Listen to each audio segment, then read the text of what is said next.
Congratulation sir, तुम्ही एवढी मोठी कंपनी शून्यातनं उभी केली. तुमचं खरंच खूप अभिनंदन. थँक्यू. साहेब पैसे देता का साहेब? पैसे चल रे, पैसे दिले तर परत दारू पेशील आणि पडशील इथं दिवसभर. नाही साहेब. तुझ्या घरी कोण नाही का? सर, तुम्ही तुमच्या पर्सनल लाईफ विषयी काही सांगाल का? म्हणजे तुमच्या घरी कोण कोण असतं?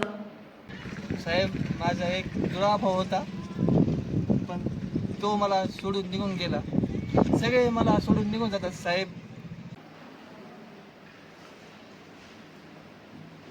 खरं तर माझा एक जुळा भाऊ आहे, ज्याशी भरपूर उशिरा शोध घेतोय आणि या इंटरव्ह्यूच्या माध्यमातून त्याला जर मला टीव्हीवर पाहिलं आणि आमची भेट यायला कदाचित झाली तर खरंच मी तुमचा खूप ऋणी राहील. लय दुष्ट आहे हे जग. अरे पण तू असं दिवसभर दारू पिऊन पडलास, अशीच अवस्था राहिली तर मग कसं होणार तुझा? असा कमवत नाही काहीसा, दारू पिऊन पडतोस, पण तुझी अवस्था अशी झाली तरी कशी?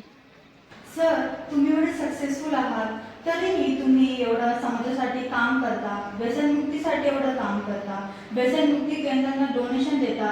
या सगळ्यांची प्रेरणा तुम्हाला कुठनं आली सर?